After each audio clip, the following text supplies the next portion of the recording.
6 o'clock, and it is 6 o'clock, and we're going to go ahead and start the work session. I'm going to have our city manager go over our work session processes and everything, and we'll get started. Okay, thank you, Mayor. We're still getting used to a little bit of our new format for the work session, and so I thought it'd be good to explain, since you're the first time we're doing it under our format type of situation. So we first added the Zoom capability to a work session. It used to be that we would just sit around a table and talk and have the informal discussion. We felt just coming out of COVID and some of those different changes, we added the Zoom capability. So that's why if you do talk, we do need people to push the microphone button and talk into it, not only in case there's someone on there, but we also record it. We found out we were having some pretty in-depth work sessions, and sometimes the paper's here, sometimes it's not, but if they're not, then that information isn't getting to the public type of thing. So that's why we started recording them as well. So the sound is both in case someone happens to be with us through Zoom, but also for the recording type situation. But it is still an informal kind of conversation. I want to welcome everyone for coming. I feel like, Sheriff, when you came and presented when we held the public meeting as it relates to should we keep the St. Benedict or should we not, you expressed some concerns and frustrations of things of how if we do certain things within the city, then the impact it has on maybe pushing the population out to the county and different things like that. And so following that, council at their retreat talked about it and said, well, why don't we just have a work session to sit down, talk about it, brainstorm, figure out ways, because our homeless residents don't know where the city ends and the county begins and all of that kind of stuff. And so that's kind of the purpose for this. And Mayor, I'll turn it back over to Sure. you and anyone else. Sure, then if you all don't mind, to help us keep order, if you would push the button and the little red light will come on, and so then I can recognize who's the next person that's going to speak, that'll be very helpful as well. Okay. And I'm just noticing, because I didn't think Council Member Jackie Vigil was going to be able to attend, but it looks like maybe she's here through Zoom. And I don't know if she just wanted to listen because she has her hands full for the reason she can't attend, or if she wanted to still participate.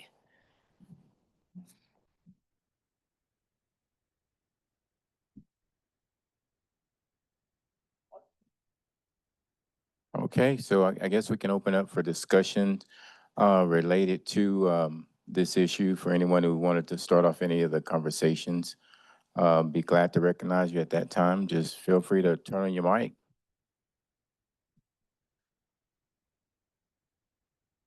Well, I'll go ahead, Mayor. So I will tell you, I think we're not naive to the fact that our enforcement has probably pushed a lot of people out into the county or pushed some out into the county, right? But when we had our initial discussion back in, I guess it was a year ago, about whether to keep St. Ben's or not keep St. Ben's, for us anyway, council made it very clear something had to change at St. Ben's and that we weren't going to just, it wasn't going to be status quo. So we really came up with a different philosophy on our enforcement, as well as we passed a couple of ordinances to really kind of tighten it up because, you know, the central business district, as well as citizens were constantly, it was every day, we were taking some kind of calls or a beating, if you will, about what we were doing with homeless and what we weren't doing. So we really stepped up our enforcement and we really cleaned up St. Ben's. I don't know, some of you have probably been out there and looked at it. We've really cleaned it up and it's very, it's very, very manageable right now. And I give a lot of credit to our code enforcement. They've been very active as well as the Homeless Coalition. They've given us some really good rules and we're sticking to those rules. But do we believe that it has probably pushed them out to the county? Absolutely.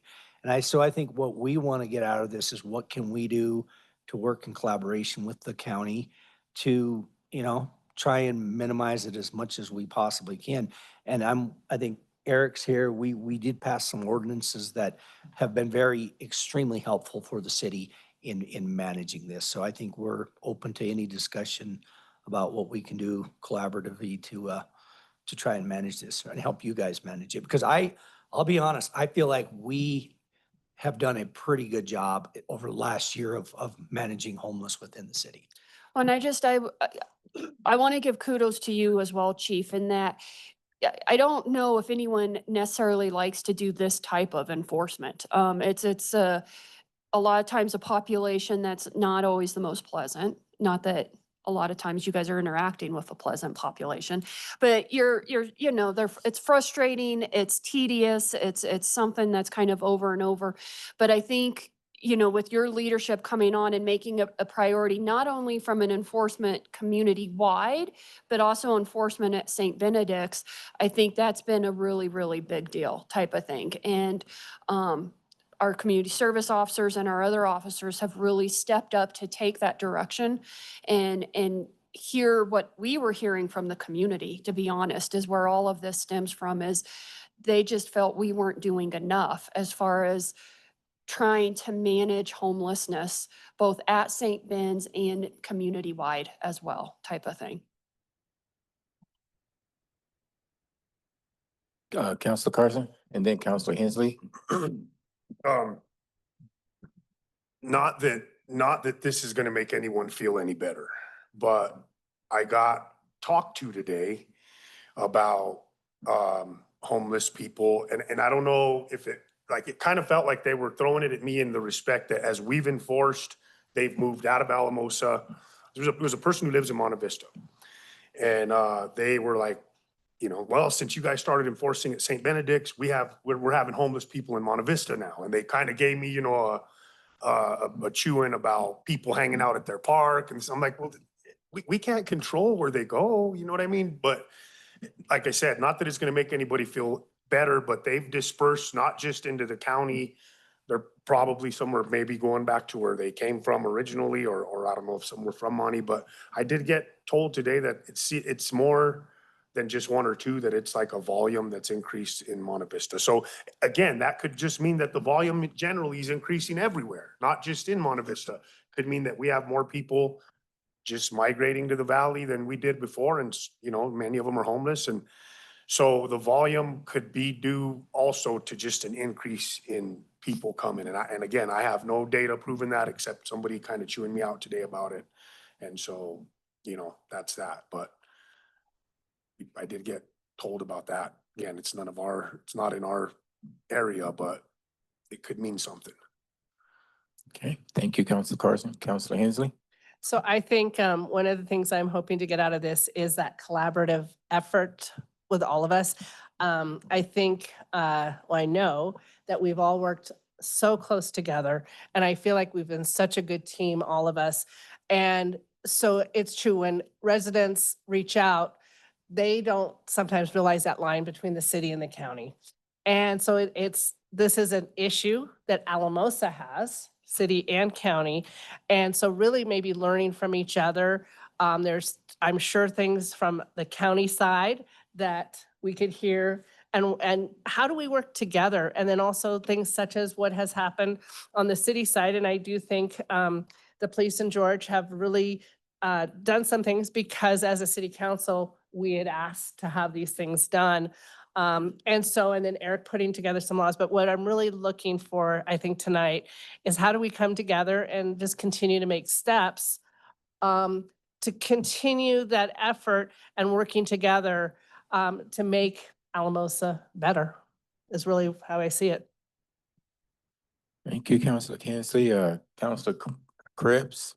Thank you, Mayor. And I'm pretty much echoing what Counselor Hensley is saying. We came into it as a city, like every other city in the entire country, of not knowing what to do. There was no clear path. And so what we were able to do is strengthen the ordinances around it and make it more of a priority. And the chief stepped up to help us out with making that a priority.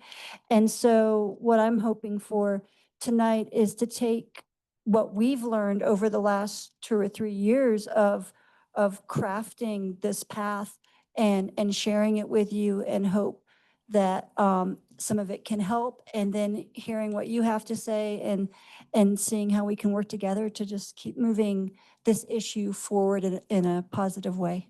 So thank you. Thank you, Councilor Krebs. Chief? Yeah, so I will tell you one of the things that we still get quite a few questions about, like right back here over on the other side of the river. Clearly that's in the county, and I believe a lot of that's probably on private property. And we get a lot of calls. I shouldn't say a lot. They've kind of subsided a little bit here, but we were getting a lot of calls. The bridge along the river, citizens within the city saying, hey, there's this homeless camp on the other side of the river, or they'll tell us where it's at and stuff. So me and the sheriff have talked a lot about this. And, I know one of the frustrations for the sheriff is that a lot of that's private property and it's hard to enforce. Well, I'll tell you what we did is we noticed that almost immediately when we started cleaning up St. Ben's. There were people in the community who would allow homeless people to basically go camp in their yard. And so we would just moved it from St. Ben's to different locations in the city. And we noticed that almost immediately. And we said, hey, that's, it's private property. What do we do? So that's when we got with Eric, and we passed an ordinance that limits the amount of time that you can camp in your yard. And that has been very effective. In fact, I don't think we've probably written a single ticket on that. Just because of the fact that we jumped in front of that almost immediately. And that's been, so I don't know if the county can do something similar or whatever, but I think that was just one of the kind of like an example of something that as we saw it coming, we immediately jumped on it and tried getting in front of it, and it's been very effective. Eric? And correct me if I'm wrong, George, but a lot of the camping we were getting on private property wasn't necessarily people allowing people to camp in their yards. It was vacant land with an absentee owner in California or whatever, and people were just camping there. And it was difficult to address that.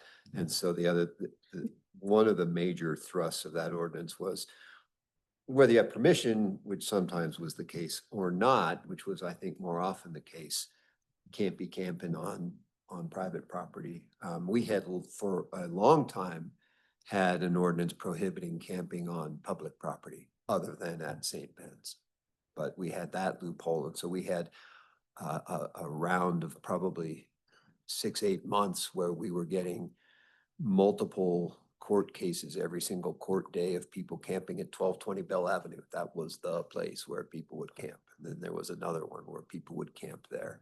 And so that was what that ordinance addressed. Yeah, I'd say that's very accurate, that a lot of it was absentee owners or whatever, and they were just setting up camp there. And we changed the ordinance, and I can't think of, I mean, we might get one here or there, but it's very far and few between because we've done such a good job enforcing on it. Okay, Commissioner Lasky. I just had a couple questions, and you sent the information to us, but how many days are they allowed to camp on private property? Just because we had this discussion, and sometimes you have family come in. We are looking at a broader area, the big county, and if you drive between here and Blanca, I will tell you, you'll see people camping on their private property. Whether we like it or not, some of the other options are more difficult. So we had that discussion, so I wanted to get clarification on that. How many days? And then how do you verify of whether they have permission or not? You assume they don't unless they can prove otherwise, or? Yeah, we don't care because it doesn't matter whether they have permission. Even with permission, you can't camp more than. I think it's 4. I think thought it's it was a 48. week, but it's somewhere between. I thought it was 48 hours. There are some No, it's longer. exceptions. Is it? So you can't have family come stay in the RV over a weekend or anything? You can. Yeah, you can. There's exceptions in there. There's Okay. absolutely some exceptions in there, and we can resend that to you. And sorry, you did send out, I just don't recall that part of it. When we've Thank you. slept since we approved it, so it's kind of, it's like, but But I have a lot of numbers in my head at the moment right now anyway, so thank you. It's no more than a week, I'm certain of that. and we allow like, you know, kids, because, you know, there's the concern of you have your kids popping up a tent in the backyard or, you know, things like that type of thing. But I know when we were trying to figure out kind of what could be the barriers that's making it hard from an enforcement perspective out in the county, Rachel, a former county employee, is constantly reminding us how big the county is and Mhm. how much harder things are from some of, just because of a size perspective. And so sometimes we're trying to think through, you know, is there ways to do an overlay or something like that, that then allows maybe for easier enforcement for areas that are the areas that you usually see this, that's more homeless and not necessarily someone that's got 40 acres and they're just doing it on their own property type of thing. And so we weren't sure from a brainstorming perspective too, if that is a potential tool to target the areas of where you're seeing probably homeless individuals taking advantage of absentee private property owners, to help give the tools to law enforcement from an enforcement perspective. Because we do allow people to camp on their private property for 180 days while they build their house. Because we see that a lot in the county, that they will come in, so. Yeah, I guess I see it. There- like- There's different, yes, I I agree. think- There's different things. So how Almost do we like- target the ones in Almost like that a area? zoning, almost like a zoning, right? Like you can only, these areas here, you can only camp so long versus 40 acres out near Hooper. I almost see it kind of like a zoning thing that, and you might get blamed for targeting, but, you know, we also know this is where all the problems are, is right along the river. Okay. I don't know, that's a legal thing that attorneys would have to figure out. Commissioner Hersing, Thank you, Mayor. welcome. Is that You're on? good. You You're good? So I'm curious about the camping ordinance. You write a ticket to those folks and do they, is that the effectiveness that makes them basically move, or do they pay the ticket, or is it just the basic harassment that makes them move?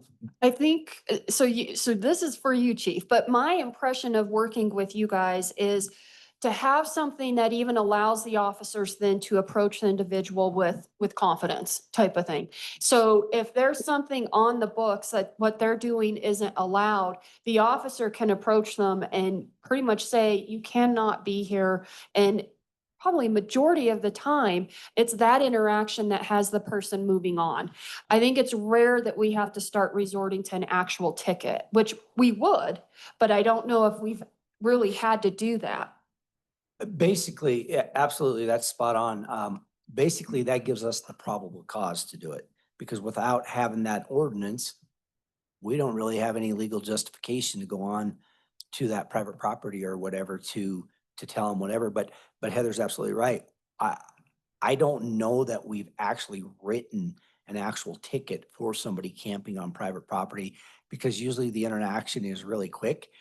Code enforcement says you cannot camp here and you've got however much time. And we're also smart about this. This isn't about us writing tickets, how many tickets we can write and stuff.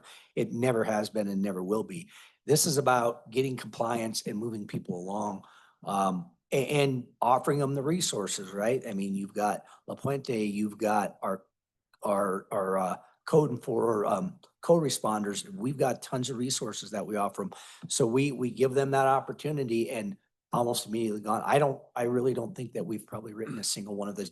But we have on the private property. Oh, 12, Make 20, sure you push your button. 12, 20 bell. Probably Okay. 5 or 6, but typically when you read the police report, it'll say, I talked to this person 5 times last week, 5 different days, and told them each day they couldn't be here, and now I'm right. Okay. I think the other thing that has kind of worked well is when we've stepped up this enforcement and law enforcement's had the tools to be able to have those conversations, they start to be more open to some of the bus tickets, I think, as well. So it's been a good combination. So it's the ability to approach them and the persistence that you just keep bothering them, basically. Yeah, we don't harass anybody. No, but you keep reminding them that they're breaking the law. Absolutely, absolutely. And it absolutely gave us the legal justification to make that contact, where in the past, we didn't really have the legal justification to do it. Okay, I'm gonna have Counselor Carson, then Counselor Dominguez, and then Commissioner Lasky in that order, okay? They had their lights on, okay? No? Okay. I've just had, an idea where I was curious if you guys would be willing to allow any sort of use of that property along the bridge or river, like for ATVs or anything like that. In my opinion, I think if we were riding through there, you'd have less people hanging out there, just because I used to do that all the time till you guys blocked it off. I was always back there on my four-wheeler, you know. When you cross the tracks, you know what I'm talking about, at the end of Devil's Playground? And that's when those camps had started popping up, you know what I mean? You'd go down in there and there was tons of, and it just got bigger and bigger. And I'm just wondering if we allowed some sort of use back there, if it would, you know, keep people from putting a tent in the middle of the trail if there was ATVs riding through there. And I know that's kind of maybe kind of an enforcement pain, but I'm also being a little selfish because I do like riding ATVs and I love going back there on the river. And, you know, we used to cross the river, stuff like that. And again, I'm probably incriminating myself a little bit here, but you know, this was many years ago and then it stopped and we've never gone back there since, but I've walked back there and it does, you know, it has increased again. And I'm just curious about that. If there's any way for us to use those trails and I'm talking, when I say us, I'm talking people who ride ATVs, or even if the county was able to do like a permit or we had to go sign a waiver because we're on county property where if something happened, I'd be willing to do that. So I'm just asking that in a little bit of a selfish manner, you know what I mean? Because I think it would hinder, or I mean, encourage people not to camp in that space, is my opinion. Mr. Mayor, can I respond real quick to the Yeah, question? yes, So please. on the county side of the bridge, all those are private properties. Unlike the city side, there's quite a bit that's public property. As soon as you're across that bridge on the county side, all those levees, there's easements for the levees, but all the property itself is privately owned. So there's not currently any county property there. Okay, so even like right where the crossing's at, Mhm. like all the way down to where the crossing's at and Yep. the railroad bridge is all Yeah, private. so several private property owners until you get down to the wildlife reserve, federal Oh, property. okay. I know what you're talking about. Thank you. Okay, thank you, Counselor Dominguez, and then Commissioner Lasky. Do you guys feel you have a homeless issue? Just curious, I haven't heard anybody. Devil's Playground area, is that where it's at? You good, Chief? So I'm Sheriff. I can address that. We probably do. We don't think it's a priority in our business. I would object to, they do know where the property lines for the city and county is. They do know that line between the city and county. And they go to the county because they get pushed out there. But I don't think we do. That's all private property. The property owners, not a one of them is complaining. Okay. Until we come up with a blight ordinance because of all the junk out there, then they'll start complaining. If we start writing them with blight ordinance because there are junk piles out there. Some of them are absentee, some of them are right here with us. And all the no trespassing signs that are put out there, I put them out there. County paid for them. They have not done anything. They don't call us. And so we just, at this point, we're just letting them go. We've written 36 tickets since March for trespassing. Some of those were like, same thing, 2, 3, 4 warnings. At that point, the judge is now issuing restraining orders. Now, the problem with that, you get arrested on a restraining order, then it goes back to 0 and they start over again. So we aren't really worried about your homeless problem right now.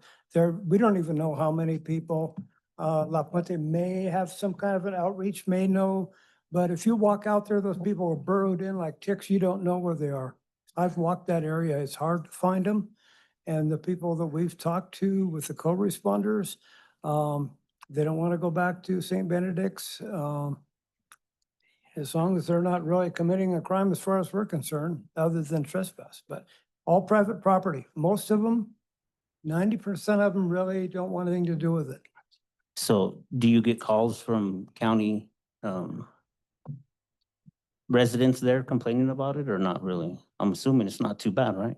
Because I mean, There are a bunch out there, but there's some people in Adams Lane that will complain, but they can't even see them. You can't see those people. yeah. And the reason I ask is because when I went out there 2 years ago and did a full cleanup, I had to deal with the property owners. And the reason I'm asking, because I kind of get a sense that the county doesn't feel that there's like it hinders us, like in the parks and in the streets and at St. Ben's or, I'm not trying to say that's neither here nor there, whether who's right or wrong, it is an issue. But I think when I talked to this property owner, it was a corporation, one of them. It's the one, the oil, or I don't know who they are. Yeah. But ConocoPhillips. yes, I had called out of state to get permission to drop dumpsters on their property. And whoever this person was, they straight up told me they didn't care. They said, we ain't cleaning it. We don't care what you do. We don't care what's going on there. So to my point, I think the best thing that I think the county could do is what the city does with some of the things when it comes to properties, whether it's blight, whether it's a house that's deteriorating. I mean, start seizing properties, start putting liens, start going out there cleaning up, putting liens, taking the property. And if these people don't respond, then you can start doing what you need to do. I really feel that, I mean, only if you feel you had to, but I'm just saying, I know it's such a fine line there with Alamosa County city property and then the private property. And they do know, because when I was out there cleaning, they do know. They do know where they can and can't be, and they do know about squatter rights, and they know what they're doing. And I'm not saying they're bad people, but what I'm saying is if it's a property and an ordinance issue, I think that's the best way. If that's how it needs to get done, just to manage it, if you did have opposition out there, but it sounds like you don't even have too many people complaining about it. It sounds like they complain more about the city homeless than anything. Since St. Ben's got cleaned up, I have a lot more traffic down my street and in my neighborhood. But I know these people. I know I have no right to not choose what I want to see. And I think a lot of people are jumping on the bandwagon of thinking they can choose what they want and not want to see in a community. Even if you look out this window right here, it's right there. But if it was a big old RV and some Louis Vuitton bags and some people eating the sandwich, it's no different. Now, crime, they did an awesome job of cracking down on the crime piece. I think that for sure. I still get stuff taken from my front yard. If I leave a rake out there, I don't even buy bikes no more because they take bikes right from my front yard. And there are probably people I know, but I think the property manager, the property owners over there by Devil's Playground, because I've talked with some, they just don't care. And I think these people know that they don't care. So I think some ordinances might be the best thing if we're trying to get to a partnership here on what we can learn from each other. And that's all, I mean, you obviously said you don't feel like it's an issue, but if it's getting old and we're tired of hearing it and there's something going on out there, I think some of the property managers need to be dealt some of the cards, some of the property people are dealt with here in the city, because it is scary to get a letter to your house and say, look, if you don't fix something, we're gonna take it. Or if you don't, I paid a ticket for my camper my first week while I was a city councilman. I had to come and pay a ticket for my camper being parked on 9th Street. And then I came to my first meeting that night. And I was thinking to myself, what the heck? And I had just brought it back from my property that I have in the mountains in Alamosa County, where I was specifically told by the lender that I can't camp no more than 14 days without septic and water. Now, if you have a family gathering and you could tell the difference. It's going to be discretion. I think you can know when you pull up on somebody and you can tell the difference between a homeless camp and if your cousin's in town. So I think it's a discretion thing. Like I've been, even on my own properties, I have 10 acres on Blanca and I have 2 lots in Conejos County. And they even told me there that I can't camp until I have a septic. And I understand why, because if you do allow people to, they'll post up there, and then you got the issue with the restroom and all these other things. So I think that's the ticket. Question, we have homeless and homeless problem, I don't know, that's open for discussion because it really isn't that day-to-day operation. The homeless people out in the county are not a real problem. Now, they come into town and cause problems, but camp out and you can't even find them. We don't even know for sure where they're at. And there's a bunch of them. But we have homeless people. To what degree is it a problem? The property owners don't think they are, I guess. We had public health come out and test that soil and they said it's not a problem. They're worried about the water, I guess. You know, it's not my huge #1 priority anymore. You know, we wrote 36 tickets and that was just a mess. And it didn't work. And they just said, we wrote one guy 5 tickets, you know, and the system can't deal with them. You know, so I don't know what the solution is, but right now we're just gonna leave them alone until we get a call on them. They've committed a crime, something like that. It's kind of probably a poor attitude, but it's a question of manpower. We got huge drug dealing operations going on in this county. You guys all know that. And our drug task force is doing a great job, but you have to allocate your resources. And having my people walk out on private property all day long, getting cars stuck, I just ruined a tire on my car out there. Trying to find, you know, at this point, it's not a priority for us. Okay, Commissioner Lasky, then get my commissioners and councilors, Councilor Vio, then Councilor Carson. Okay, so I guess I have a little different take on it. I do think there is, but it comes down to a resource issue. Tell me now, we have 740, how much is the size of the county? 747 miles to cover. And so it's very difficult for us to do that. And as far as properties, we have spent close to $40,000 the last 2 years cleaning up properties and putting liens on those properties until they're paid. So we have done that, but it'll be 8 years till we collect that. So is that the choice of people in our community that they want their tax money to go to clean up somebody else's stuff at that point? So for us, it's a really fine line on balancing our resources and what resources we have. We cleaned up a property out on, what is that, 110, 111. We cleaned up that property. It's going good. But I'll tell you, that was 4 years ago, and we haven't seen the funds come back yet. So not until we sell that property that's going to happen. We did another one west of town and we cleaned it up, and it cost us tens of thousands of dollars to do that. And we're not seeing that money come back because we're waiting for that process of that to happen. The other thing that I wanted to ask you is, I'm sure it's not a magic number, but how many tickets do you need to write before it's resolved? Like you said, it is moving on, but then I have the conversation with our sheriff's department and they write and they move a lot after a lot. So help me, educate me of what the key is on that, because I will also tell you, after so many of these, if we put them in the jail, then we're all paying for that again through those funds. And the cost of everybody in jail is a cost on every citizen in the county. So those are the things, to me, yes, there could be a problem, but it's on how we balance our resources and what we're doing to do that. But we have tried, we have put liens on property to see how that works.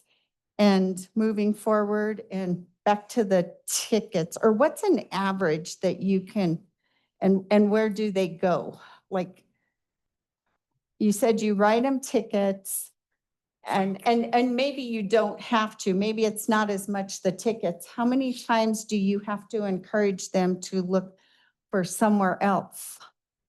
Well, and as George was saying, the the typical reaction is an officer will tell somebody, you're violating the law, you can't be here, and they'll move.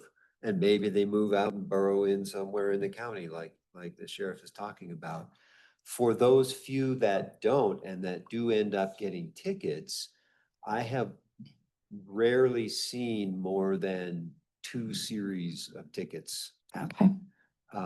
And that's not, you know, as we know, if you're homeless, you're pretty much judgment proof. You know, you're not gonna pay a ticket because you have no money with which to pay it. You get another ticket, then you're gonna get some useful public service hours, and there's teeth to that. So you have to perform your useful public service hours. And not everybody, most people are capable of performing useful public service hours, and we run that through our municipal court system now. We administer our own useful public service program, one aspect of which is doing cleanups out at St. Ben's. And of course, if you don't do the useful public service, you can be held in contempt of court and then go to jail. I don't believe we've ever sent anybody to jail for non-completion of useful public service hours on trespass. And we have cleaned up some of those problem lots that we have had in the city.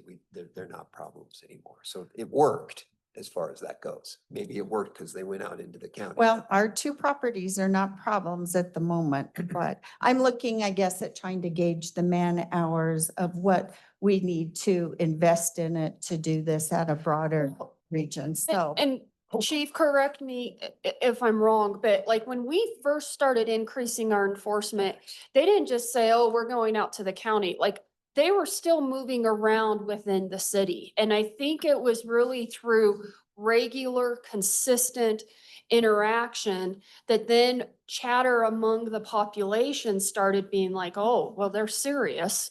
And being more selective where they're moving out to, but we still do see them moving around within the city and illegal camping. Andy's crews are running into it from a trail perspective.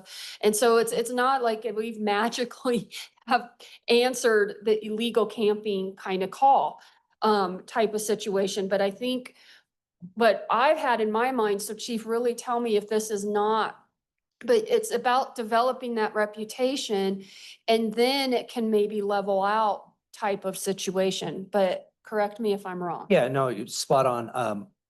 So when we started this and we knew that, and Heather's right, they would move from this block to the north side of town, to the west side of town, whatever. We just had to take the stance that yes, it's going, and did we have to neglect other things like weeds and stuff like that for a little while? Absolutely. But we had to make that a priority. And once we made it a priority that this is what we're going to do, now it's very manageable. I'll give Wendy Heath, one of our code enforcement officers, kudos. Every single morning, she comes on duty. She goes out to the dike. She goes to St. Ben's, and she knows where people are most likely to camp. And it's maybe spends an hour of her morning when she comes on duty, and she has made it very, very manageable. Initially, no, because it was like whack-a-mole, right? Whack one here, one pops up here, and it was just all over. But as Heather said, the word got out that they're serious about this and they're going to do it. And it really became very, very manageable. That we just don't get very many calls about homeless here. I mean, we sometimes will in the mornings, first things in the mornings and stuff like that, but it's very simple to just move them along. Okay, Counselor Carson, then Counselor Yarnville, then Counselor Hensley. So we got a couple things going on here that everybody needs to understand. We're looking at this problem like it's the same on both sides, and it's not. We got 2 different scenarios going on here. When you have the sheriff saying you don't have anybody complaining, you know, and to Jamie's point, we can't create a crime where there's no crime. You know what I mean? You went and put no trespassing signs up as a courtesy to the landowner. You know what I mean? And so by us going down the avenue of creating ordinances to enforce or creating crimes where there's not a crime, we're doing a whole bunch of damage there. You know what I mean? You're first of all, you're becoming a personal security for a private landowner that doesn't care about their land, according to you. You know, according to Jamie, they don't care what's going on.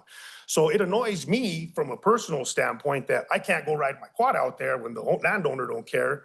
But, you know, do you understand what I'm saying? So there's like there's a bunch of different things happening here. And one of the things that I see as an issue is anybody encouraging the sheriff or the county to create a law that criminalizes something that isn't a crime. Because if you don't have, like, we have a different scenario here. If people are getting stuff stolen from their yard or you got somebody camping, we've created laws around that now. And so we'll get a phone call about that crime and then the police go out and deal with that. We can't expect the county to create laws just to create laws for the sake of creating laws. And that's what we're asking here, because if you don't have somebody complaining about a crime, you're just making one up. And then now you're creating a scenario where you've wrapped this homeless person who's just trying to find a place on the earth to be. And there's no, you know, there's no gate here. They hop the gate. Nobody's complaining. Nobody's saying anything. They don't have a house owner in the front yard calling the cops to tell them to get out of the backyard. You know, they're moving out as far from public as they can. Now, I'm not condoning that.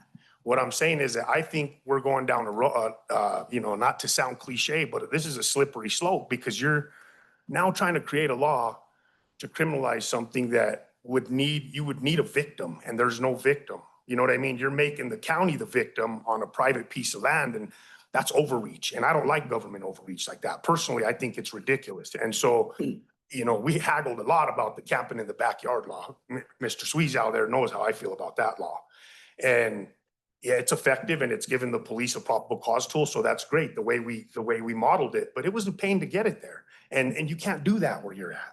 You're having people build houses. And so I understand this. So what we all have to do here is look at the scenario for what it is. And it's two different situations, period. I mean, they're similar because of the homeless individual, but they're two different situations. We can't create laws to criminalize things that aren't a crime just because we don't like being told off in the public. I got chewed out by somebody from Monty today about a homeless problem in Almosa, or according to them. So again, we're going to catch heat at the council level, period. But we can't criminalize things just to criminalize them. Like, I was really annoyed that we created a law where you can't camp in your backyard and do what you want on your private property. I think that's crap, you know, excuse my language, because I know how that is too. But I also think we can't create crimes where there is no crime. I think that's a little ridiculous. And to speak a little bit to that, to be honest, the reason we're even here tonight is because, Sheriff, when you approached us in a public meeting and then it got reported out in the newspaper, it was presented as if our problem of the homeless is now becoming your problem and that we need to come work with you in order to help solve this problem. So if it's not a priority and it's not a problem, which is essentially what you just sat here and said, then I don't know if that was a fair statement to make in a public meeting to then have reported in the paper from a partnership perspective. And so that's why we're here. We're here to try to help you solve what you said was a problem type of thing. But if it's not, I can go home and rest just fine to what your points are, Michael. Like, we just start brainstorming as a way to try to figure out what was presented to us as a problem type of thing. And that sounds harsh, but I just need to be very straightforward type of thing. So at that point, we were assuming the private, and it was a problem. There are camps everywhere out there. We were assuming the private property owners wanted that done. And like I said, we wrote tickets. It was a problem at that point. But as we work through it and do all this stuff and we get no response from the community, we get the attitude, probably still a problem, but not a huge problem, not like the problems that we have day to day. But when I made that statement, it was a problem. There are people camping everywhere. And we wrote all these tickets and I got zero response from most private property owners. And they're all people that you know. And we, you know, I just can't use resources continuously to do that when they don't care. And they're not, you know, they're not doing anything destructive. They're not, you know, committing crimes out there. So we just kind of backed off. and say, you know what? We got other priorities, but that's not a fair statement. I was concerned and it was a problem, and you did push a lot of people out. We got people camping out up on Lake Como Road. Yeah. Counselor, All the way up on Lake Como Road, there's homeless people. They're all over. They just kind of disperse. And the more pressure you put on them, the more they disperse. And I think it's almost a not problem right now, just because they're so widely dispersed. But when I made that statement, it was a true statement. Okay, Counselor Jan Hill, Counselor Jamie Dominguez, and then Andy Rice. Counselor Hensley, did you have something? Because are you, okay, so that confused me. So let's go to Counselor Hensley and Counselor Hill. Could you please keep your light on? Because when you turn it off. Okay, all right. So Who's- here's the order. Counselor Hensley, Counselor Dominguez, and Andy. Okay, so in hearing this, and obviously I've had my light on for a while, so a lot of discussions happened. And so my thought is, if it turns out that it isn't a huge problem, then maybe it's something that's paused on or things like that. If it is a problem and or something that comes up, one of the things, and I totally respect the fact that the county is huge. And so it could be that overlay type of idea.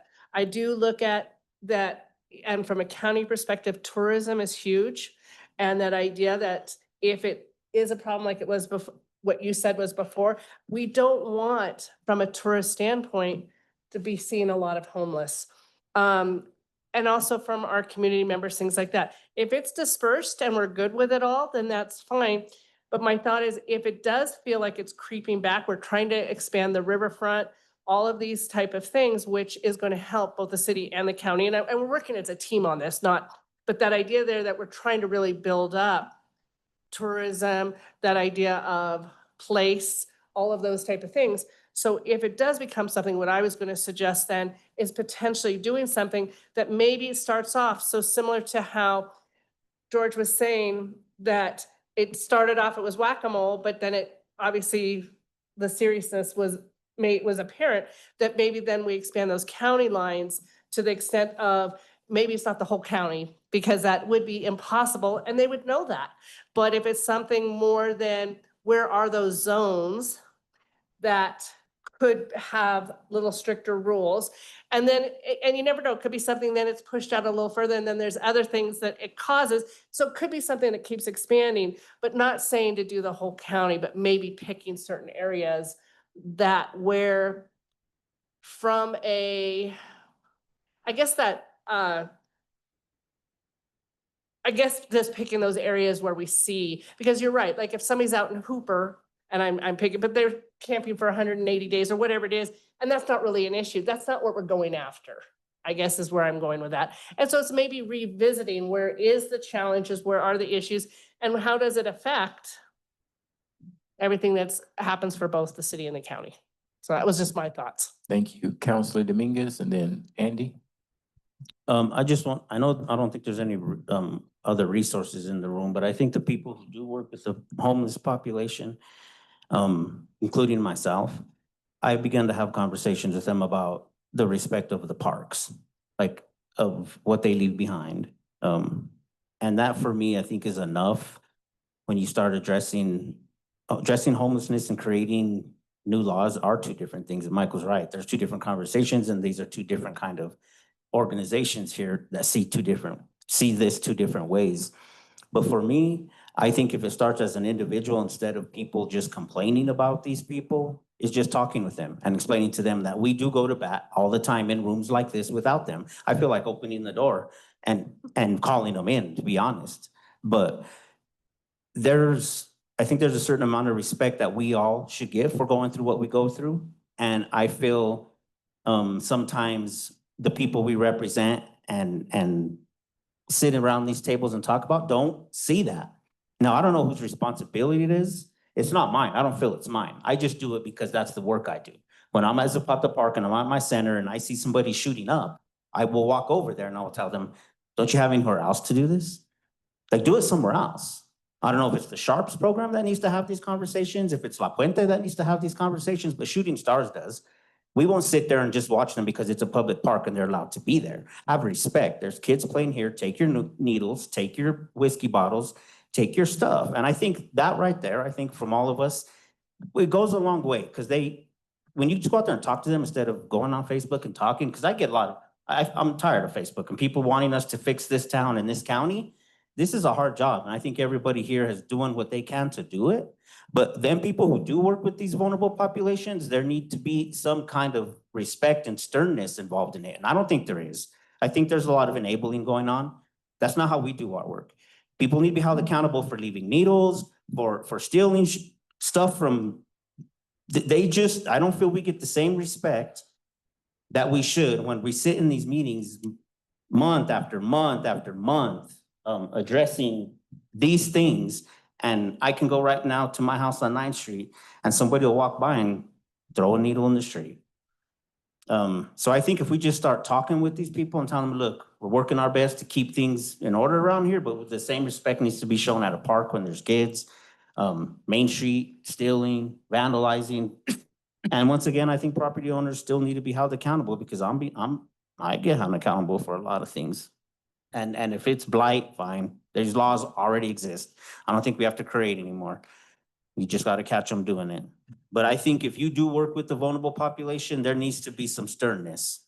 Because I've been in this role for almost 2 years, and I don't know how many meetings, and these people, I don't think, show me the same respect in the street. They don't. Thank you, Councilor Domingos. So we got a few more lights on. I believe it's going to be Andy, Ms. Sanchez, and then Mr. Van Ryn. I don't know if your light is working, but.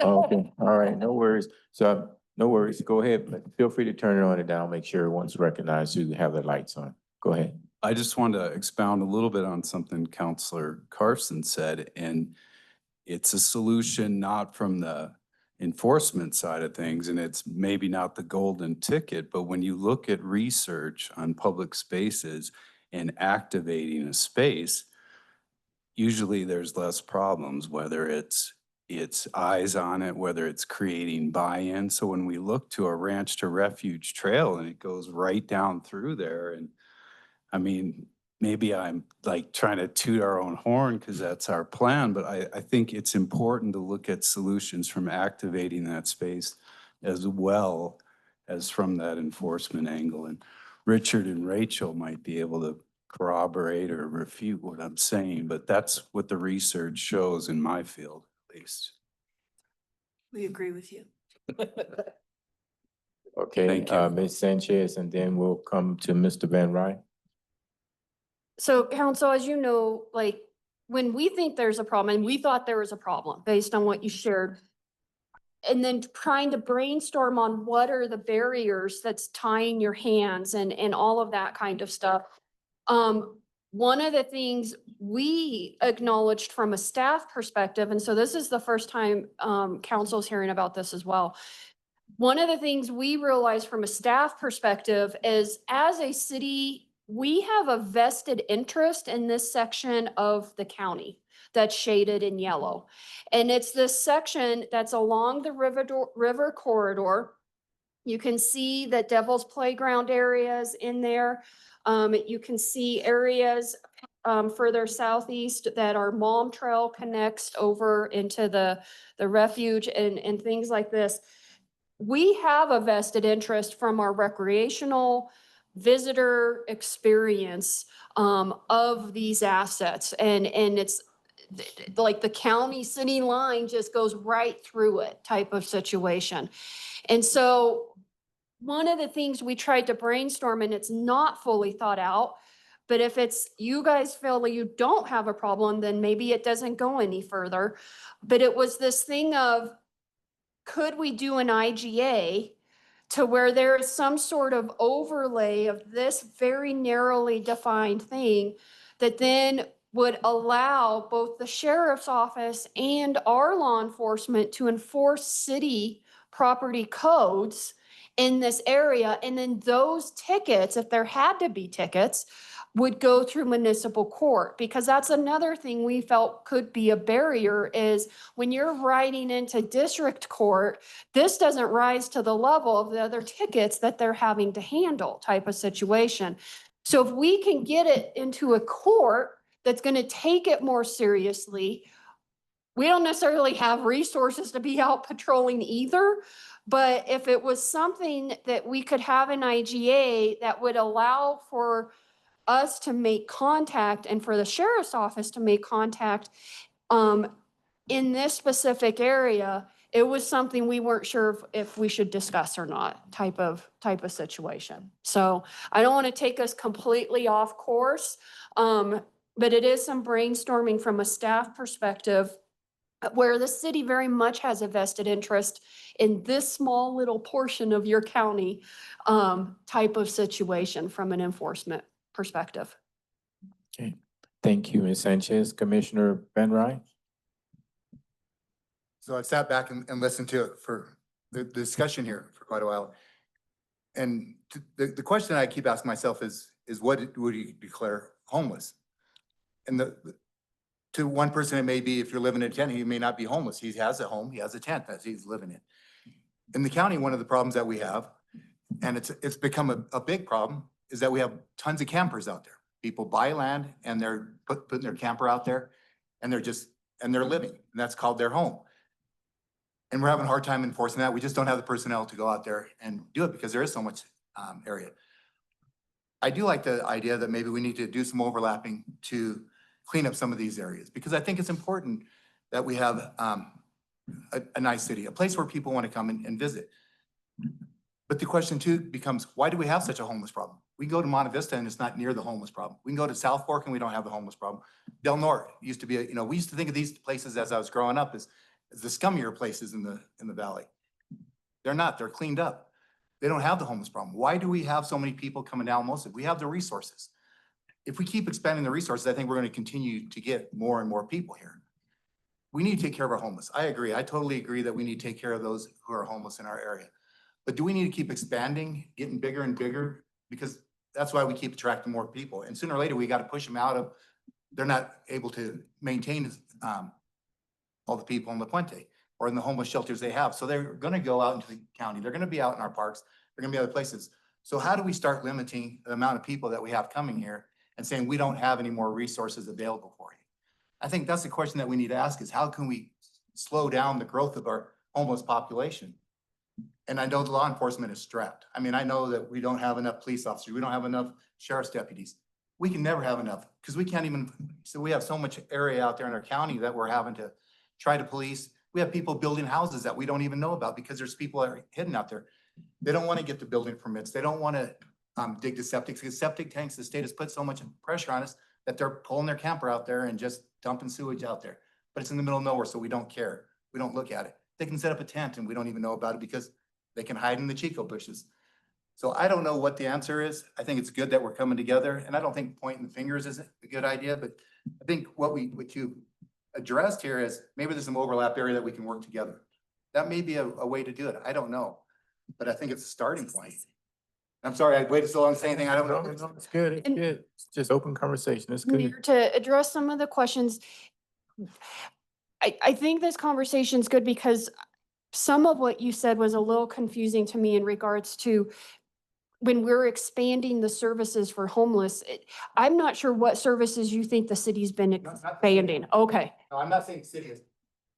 I'm not saying the city is Okay. expanding services at all. I'm not accusing you at all.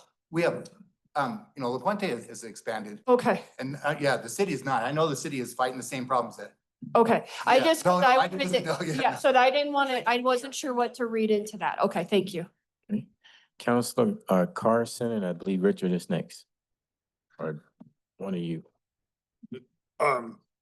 Commissioner Van Ryn has a good point. We were actually just having those conversations, and I know it's kind of like, an obelisk. You look at this issue and you're like, how do you, that's something impossible. You can't stop the flow of people into your community, but he does have a point. You incentivize, it'll grow, I guess. And I don't think, I'm not pointing fingers at La Puente. I don't think La Puente expands in any way intentionally. I think some of their expansion has been reactionary. Because again, I've said it before, you can Google homeless services and Alamos as an A, you know, you come up on top. So it doesn't matter where you're at. But you know, you do bring up a good point in that respect. So, you know, I agree. Maybe we can brainstorm on that. That's, like I say, almost an impossible task. I am a little curious about this. Like, for me, it seems like, you know, what would our officers be doing out that far? And if they are, you know, it just seems like, you know, we could work together and there is some complication. But I do also think that activation of the trail in some different ways is something we need to look at. And I'm not beating a dead horse, but if you want landowners calling you, I can go ride my ATV out there for a couple weeks and they'll call you for sure. Somebody's riding an ATV out there. But I'm serious. You activate that space and you allow people to use it, even in the river where I say we did before. It'll push people out of there, and you know, you may be playing the whack-a-mole thing like the chief said. But I think activating that space back there by the river and the railroad bridge is a good idea. That's, again, a little selfish, but I think being able to go back there and do stuff before, ride bikes, ride ATVs, mountain biking, you know, I thought it was great. There's a lot of space out there, and that space is what they're taking advantage of. And the fact that it's blocked off and landowners don't care and nobody's out there, it's like a no man's land, so they can do whatever they want. But if we allow access and some, you know, some rock and roll type stuff, I think people will naturally move out of there. They weren't there before. And so again, that's just my kind of suggestion for that. There is some selfishness in there. I've been recorded incriminating myself about being back there before, so we can't go there again. But I think having conversations is good. But again, to emphasize the point earlier, they are two quite different scenarios. So we got to look at them differently and figure out how to work together. Thank you, Council Carson. Richard? And then Commissioner Lasky, and then I believe Commissioner Van Ryn.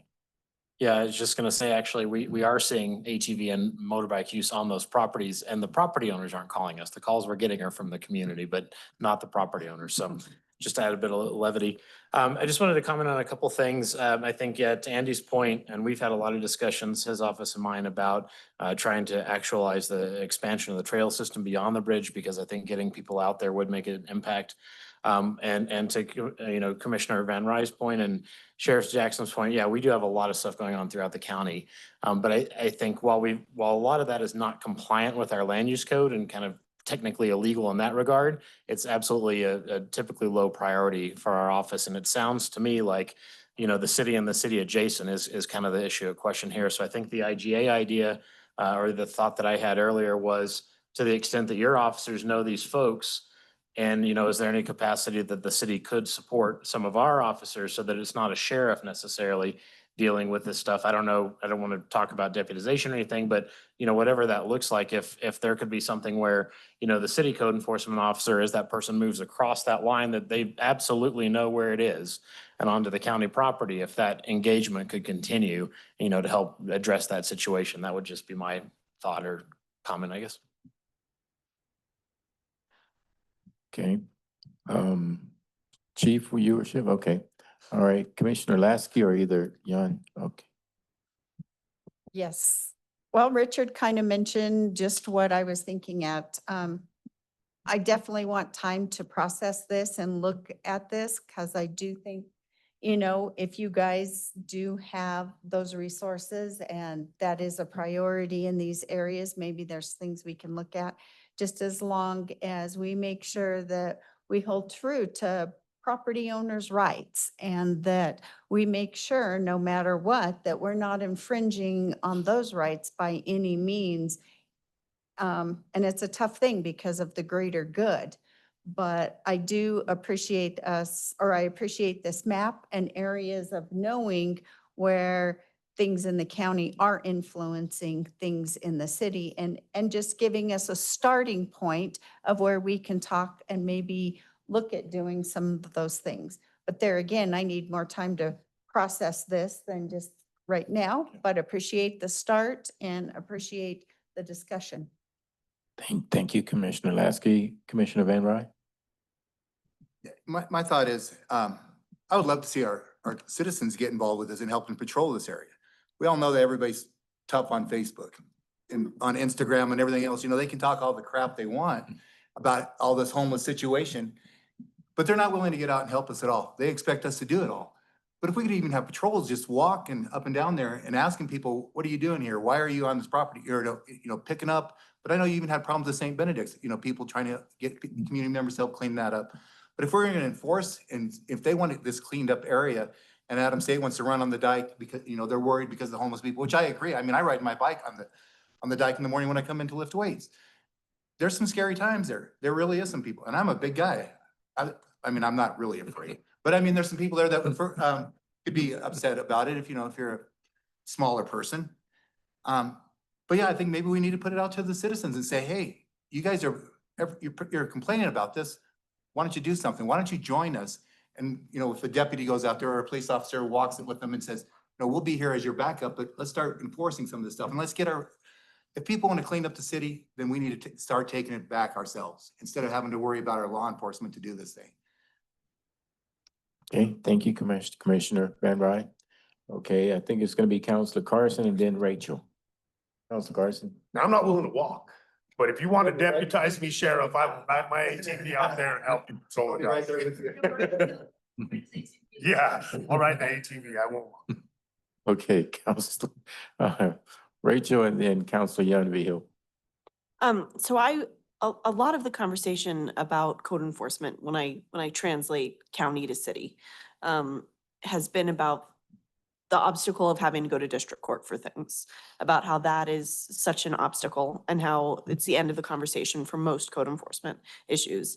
And I think that's one of the beauty of this solution is that it's not so much about having deputization, it's not so much about having any control over things outside of city limits, as much as if we get to the point where you write tickets, it can go to municipal court. And so Heather kind of touched on that, but I think it's just important to clarify because it's where code enforcement cases go to die in the county. And it's really curious that I leave and now code enforcement and the campers isn't a big deal because I just kept waiting to get fired all the time. But you know, it's good to know that that's an option and it does make code enforcement in the cities a lot easier. I mean, it's still challenging and we have a lot of issues, but being able to go to our own municipal court and have our city attorney work on those cases makes things so much more fluid and so much easier to process. And I know what you're up against at the county. I know it's a brick wall. So I think that was one of the reasons that Heather kind of came up with this solution. Thank you, Ms. James. Counselor Yountville. I'm ready now, Mayor. Okay, you ready? All right, good. I've really appreciated the discussion from everybody. So over the last, I don't know, 2 or 3 years, the city has added a lot more teeth. So our judge and our attorney can hold people more accountable for things, including homeless and the laws that they may be breaking. I see this as an opportunity because of the district court, the county courts and all that stuff, that we can get more teeth in there to help this problem. I was a little bit taken aback, Sheriff. About half an hour ago, you said that it was your problem, referring to the city. I don't think it's our problem. It just is a problem. And we are working together to try to figure this out. So then when I hear that it's not a problem, then as some people said about half hour ago too, if it's not a problem, let's just go home. I think this is a way that we can come together to work on this. I think this is a way that we can help you because I understand that your resources are strapped. I understand that this county's huge. I understand that homelessness is not at the top of the pecking order for you. This could be a way to help you along the river. Thank you. Okay, thank you. Chief? I do want to point out, Heather and I have talked about this. However, just hearing what the Commissioner said and what Councilor Carson said, this is a complete waste of time to even look at this if there's not going to be an ordinance because we don't have a probable cause to go on there. So there's, without there being the county passing an ordinance and an IGA to allow us to do this, because we're not gonna go on that property unless it gives us the probable cause to go on Well, there. and I think part of the IGA, Eric, if you want to talk a little bit about it, part of the IGA would have what our ordinances are, and we would have to go one by one, right? But what our existing ordinances are that allow us to do it would be in effect here. So that's part of what the IGA would cover type of situation. Okay, Richard? Yeah, I was just going to add for some clarity there. So the county and cities operate slightly different as far as ordinances and resolutions. But what we currently have on our books as far as what's allowed and not allowed is that on vacant land, you can get a land use permit to stay on the land, and you have to do that for any length of time. We don't have a 48-hour, a 7-day, a 14-day. If you want to live on your property and there's not already a house there, you have to get a land use permit. That land use permit does require installation of a septic system, like Commissioner Lasky mentioned earlier. That's the struggle that we've faced with a lot of these 2-acre, 1-acre lots out in the middle of nowhere that somebody bought for $500 and then they moved out here with their van and they don't want to do all the rest of that stuff. So that absolutely applies in here. We do have a carve out in our regulations around those use permits for actual bona fide residential development. So that's kind of your backyard camper, or that's your, neighbor or your family visiting for the weekend or the summer or whatever. If there's an active bona fide residential structure on your property, then that use permit doesn't require. But for vacant land, which is what most of what we're talking about here, we already do have the regulations that prohibit somebody from staying on there for any length of time. And we define RV extremely broadly. It does include tents. Okay, well, thank you for that clarification, Richard. Counselor Hensley and then Counselor Van Ryn, or is it Arlen? Counselor Vern, okay. I was just gonna say, so when I said my little piece, I didn't even know this was done. But this is kind of what I was imagining when I was saying. So it was worded much better. But that idea, I guess what I would say again, Sheriff and to the commissioners and everything, is somehow working together. Because it was this sort of area that I think when I talked about tourism and all of those type of things, I didn't have it all nice and pretty, but this is what I was sort of envisioning and how we could work together on that. So I thought I would just add that in because I was like, look at this. Thank you. Counselor Hersing? I'm sorry, Commissioner Hersing. No, that's fine. Good. I agree with you, Liz. On the surface, this seems like a decent idea to me. I'm curious, is it just as easy as an IGA? Is it that simple, or is it probably not? Well, that's something Jason and I need to talk about. Okay. I think that we would need to structure the IGA in a way that works. But I think that if we're going to deal with bringing things into municipal court, the fact that the county may have some regulations that would be applicable doesn't help us, because the municipal court's jurisdiction is only over city ordinance violations. And so an IGA would have to focus on making whichever of the ordinances are relevant applicable in this area and enforceable through municipal court. But I like the county's resolution, but that would have to be something that is dealt with through state court, county court. But all that you think could be done through an I'm IGA, the opti- referencing of the municipal laws that would give the enforcement teeth?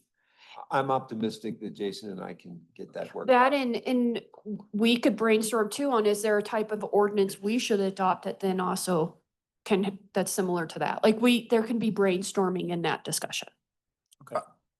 And I think this is certainly the sheriff's department. I'm not volunteering you for anything or volunteering you for telling you how you're gonna interact with the city if they, if we move down this path, but I'm trying to get some details.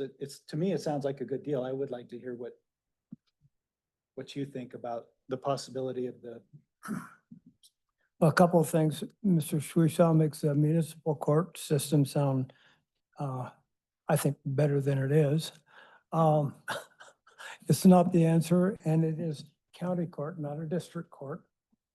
And that's an issue. But, we see every day municipal court warrants come into my jail, every day. So it's not a perfect solution. And I would probably look at that a little closer before you think that a municipal court system is the answer to everything. I don't think so. But I think you could look at it.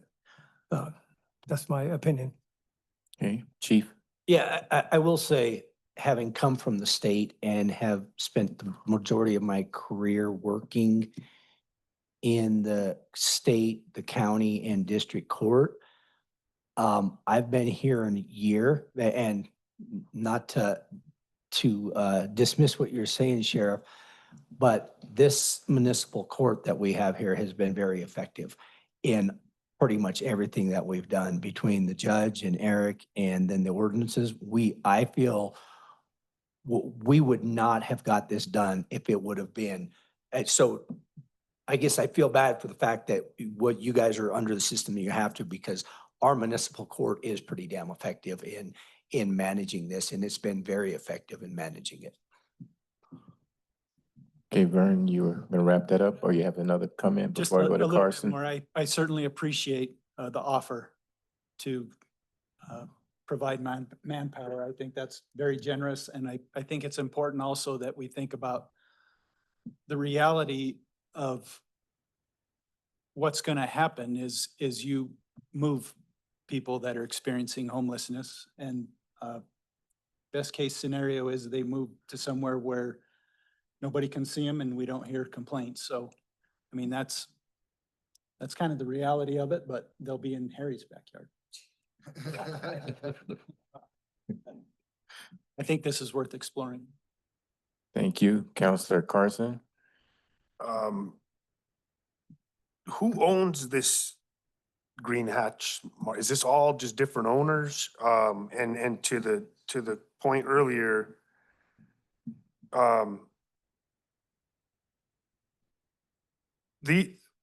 this is all along the river corridor? Is that where it mostly is? It's mostly, so, and I just realized as I shook my head that nobody on Zoom could hear me shake my head, yes, that it is a lot of different property owners. Most of this is along the river corridor because that's where some of the trails, and those types of things. But then we also looped in, Devil's Playground area because that is where we see a lot of camping, but then they use the dike system to get into Cole Park, and there's just a lot of movement up through that area.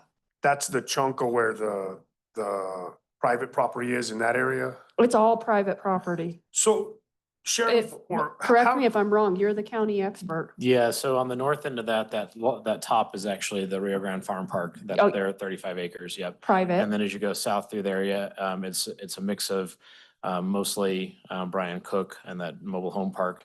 And then from there south, that large tract is a private property owner. And then same thing with the large tract. South of the river, that's almost all of the railroad and Phillips 66 kind of properties.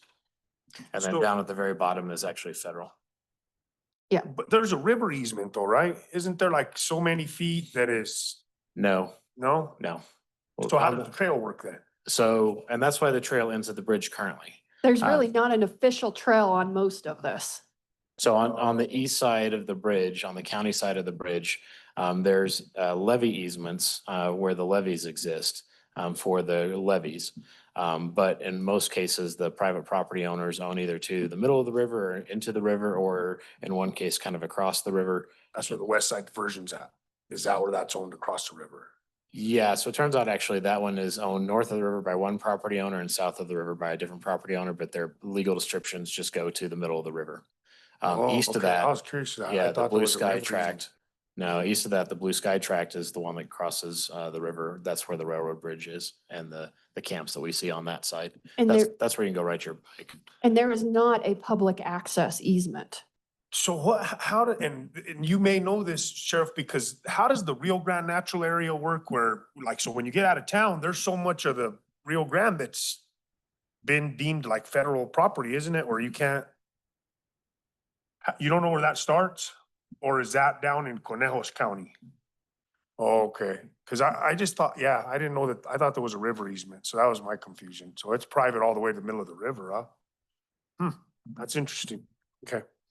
Thank you. And to the chief's point, he's right. The municipal court here has been pretty effective. Like even on a personal level, I've seen people get a lot from it. You know what I mean? Just, they do pretty good. So, yeah.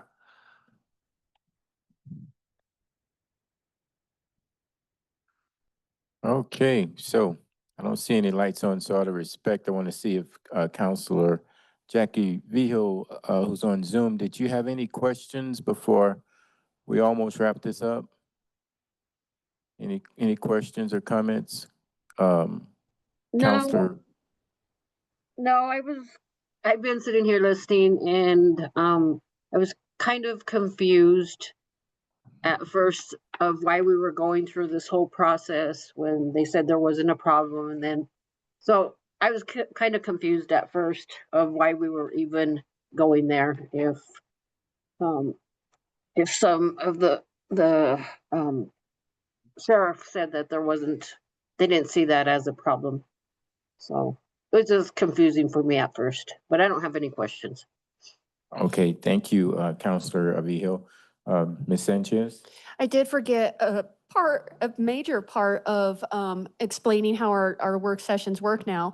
We've also added, once the conversation starts to wrap up, we do allow public comments and we limit it to 3 minutes. And so I do know we may have a few online and we may have a few here. I can do my timer if there's any, but we might want to do a check again with the group to make sure we're at that point of allowing some public comments. But it is not a back and forth. It's not a dialogue with the public. It's just a 3-minute time frame. Yeah, but thank you for that friendly reminder. Before we do go to the Zoom participants, this is an opportunity for anyone to have any conversations or bring up any comments or questions that you may have. Now's the time to push your mic. There you go. There you go. We got one. Thank you, Ms. Wisdom. Thank you. You're welcome. As I sit here and listen to this, I really appreciate everybody's comments and our thought processes trying to work on this. One of the concerns that I have is the unintended consequences of working together to clean up this corridor, if you will, because those folks are going to go somewhere, and that just keeps pushing them further out into East Alamosa. So we're going to have to look at our resources to go further than that.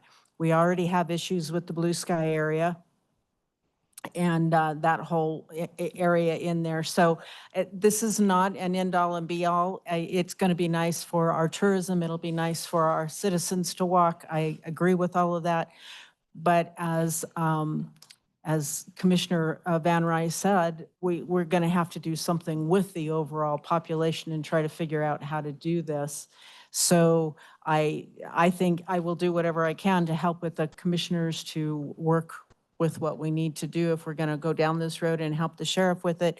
But the unintended consequences is going to be a big part of it because, you know, bless their hearts, they're not going to go away. They're going to still be here and they're going to find someplace else to live, and we will see them further on out, and they'll be even harder to take care of because they will be further on out. So I think this is not an us problem and your problem and our problem. This is all, I guess this is an us problem. It's all of us. But we're going to have to talk about all of that because once it's nice and we have our own space that we can all run in, we're still going to have the issues. So I think we need to consider that also. Thank you, Ms. Wisdom. Okay. Anyone else around here before we go to Zoom? Any comments or anything? Okay, I don't see any lights.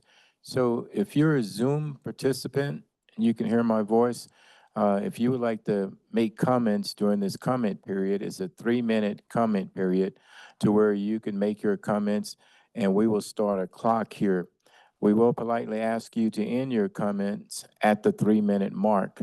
But if you would like to participate, please use the raise your hand feature at the bottom of the screen, and we will recognize you to start your comments. So I can't see that far. So do you all see a hand up or anything? Okay, no hands. Okay, so I don't see any hands raised right now. So I'll just do one more circle back around our group right here. Oh, see, I was so focused on the table here, okay? Do we have anyone in the audience who would like to make any comments? Please feel free to come up next to Harry and, okay, there we go. Thank you. Any comments?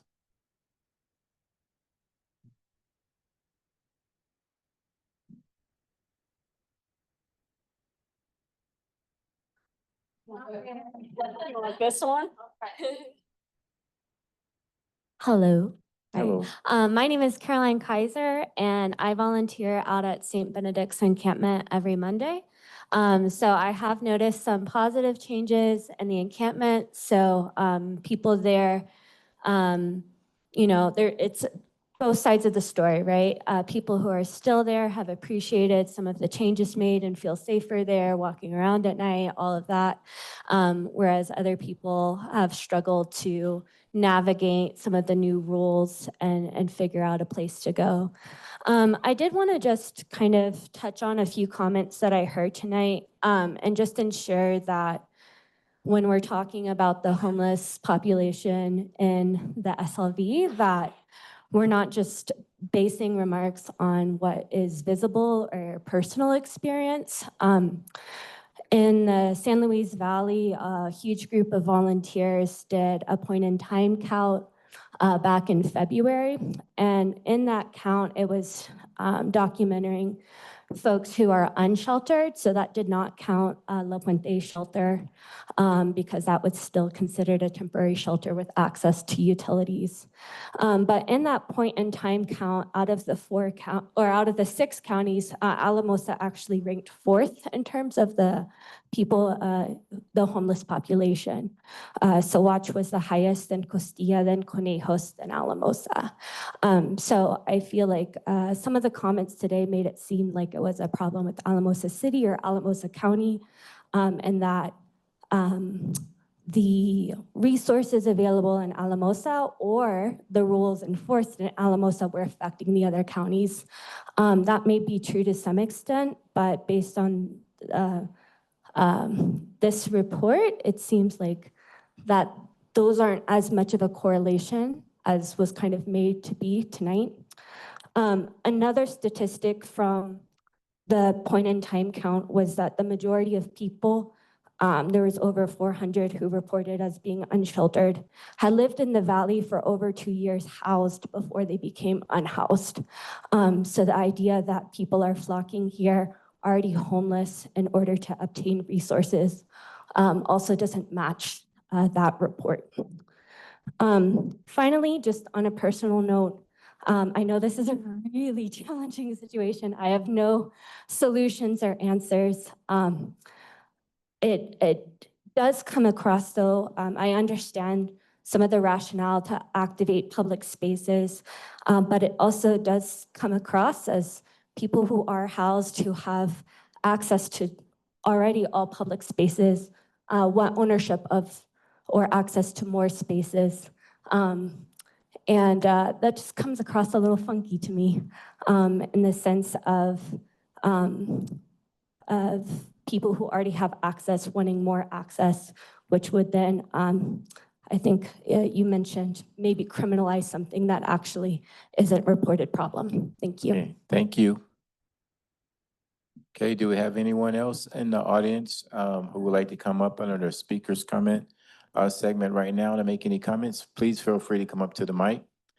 Okay, so we've given the Zoom participants an opportunity. We've given our audience members here an opportunity, so we'll close that segment and just bring it back here to wrap everything up. There are no lights. I'm usually the last one to get to speak, so I'll wrap everything up. Oh, Councilor Carson, go ahead.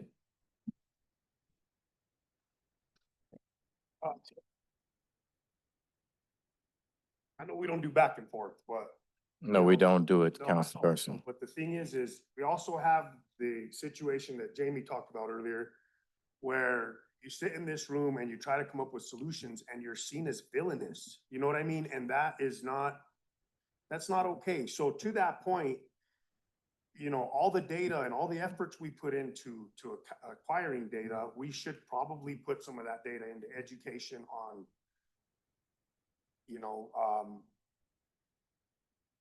space, respect of space, respect of people, respect of each other, because that goes back to that thing.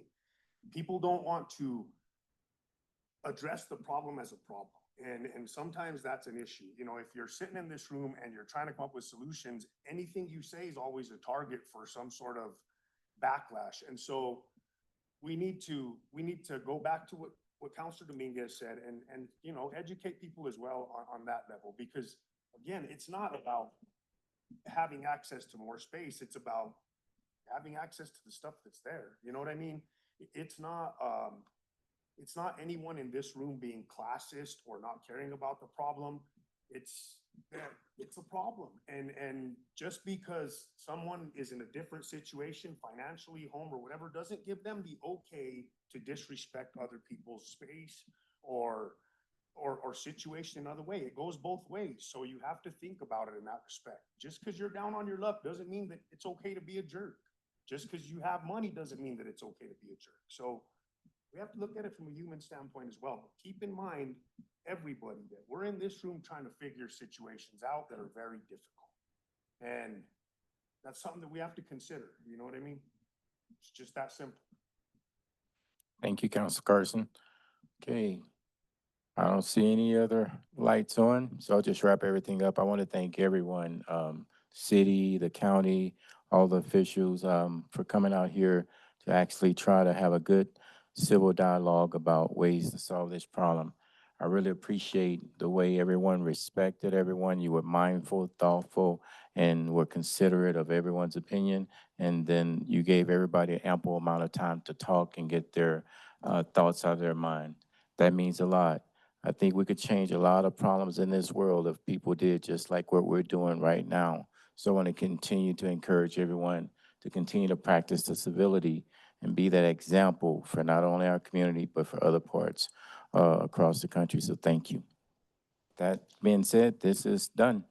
Adjourn.